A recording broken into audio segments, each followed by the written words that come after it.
जो हम लोग का जो रेबीज कंट्रोल प्रोग्राम है, जनपद स्तर से हम लोग चलाते हैं और नीचे पेरी-फेरी हमारी जितनी भी यूनिट है 177 यूनिट है, इन पे चलाया जाता है।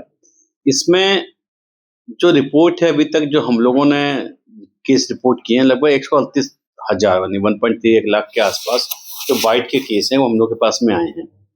इसमें ये अच्छी बात है कि जो मेजॉरिटी ऑफ द केसेस हैं लगभग हमारे 97% के कैटेगरी 1 के। कैटेगरी 1 का मतलब होता है हल्का सा एब्रेजन्स, हल्की सी लाइनिंग वगैरह।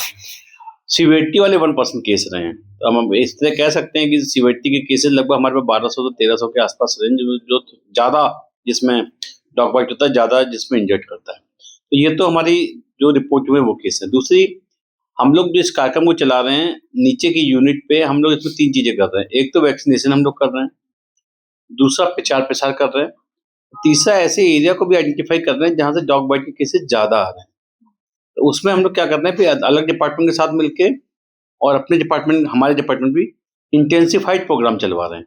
इंटेंसिफाइड प्रोग्राम में हमारी टीमें घर-घर जाती हैं, लोगों को बताती हैं डू एंड डोंट्स के बारे में, डॉग बाइट से डू एंड डोंट्स के बारे में, एडवोकेसी करते हैं लोकल जनप्रतिनिधि को लेके। अगर किसी क्षेत्र में डॉग बाइट ज़्यादा है तो क्षेत्र में लोकल प्रतिनिधि भी हमें लोगों को जिनके घरों में डॉग हैं उनको करते हैं। तीसरा, हम लोग इसमें ये भी करते हैं कि आपने देखा होगा कुछ जगह पे लोग खुले में ही डॉग के लिए कुछ खाने को डाल देते हैं, कुछ डाल देते हैं। हम लोग इन चीज़ों को लोगों को इस चीज़ के लिए मोटिवेट करते हैं कि कृपया करके जो आप खाने के लिए उनको सामान डाल रहे हैं, एक अलग जगह बनाएं, वहां पे डालें जहाँ पे बच्चे गुजर रहे हैं सवेरे स्कूल के समय, बच्चे वापस आ रहे हैं। क्योंकि इसमें देखेंगे बहुत सारे केसेस ऐसे होते हैं जो बच्चे हैं उनको काटते हैं, बेचारे डर जाते हैं, ऐसा रिएक्ट कर देते हैं कि डॉग उनको काट लेता है। तो हम लोग इस स्कूलों के माध्यम से हम लोग इसमें बहुत प्रचार प्रसार कर रहे हैं। तो हम लोगों ने हर वो प्लेटफॉर्म को यूज किया है जहाँ से इसके बारे में लोगों को संवेदनशील किया जा सकता है।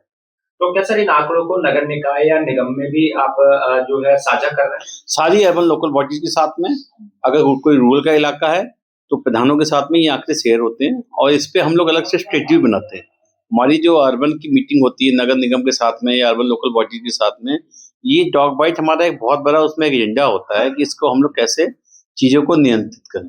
तो क्या साल भर की बात करें तो सर कोई इसमें मृत्यु भी हुई है इस तरह से डॉग बाइट्स को लेकर? देखिए, इसमें मृत्यु की बात है तो कुछ एक के साथ हमें वहां से रिपोर्ट हुआ था दिल्ली से, क्योंकि इसमें एक जो हमारे जनपद में अभी इन्फेक्टेड डिजीज हॉस्पिटल नहीं है। दिल्ली में बहुत पुराना एक महर्षि वाल्मीकि इन्फेक्टेड डिजीज हॉस्पिटल बना हुआ है जीजीपी नगर के आसपास। तो वहां से हमें रिपोर्ट मिली थी, हालांकि उसमें उनके पास लैब टेस्ट नहीं था, लेकिन उन्होंने सस्पेक्ट किया था कि शायद मृत्यु जो है ये रेबीज की वजह से है।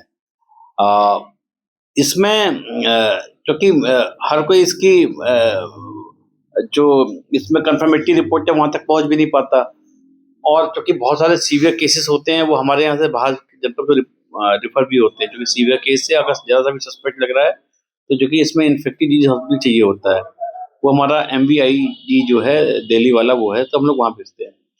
तो इस तरह कोऑर्डिनेशन बना हुआ आंकड़ों का, वहाँ से भी हम लोगों के साथ में आदान प्रदान होता है, हम लोग उनसे आंकड़े लेते हैं और कई बार हमारे एपिडेमियोलॉजिस्ट वहाँ जाके भी चर्चा भी इस बात को लेके भी आते हैं कि अगर कोई ऐसा है तो हमें सूचित कर दें। अभी मृत्यु के बारे में उसके अलावा कोई सूचना नहीं है।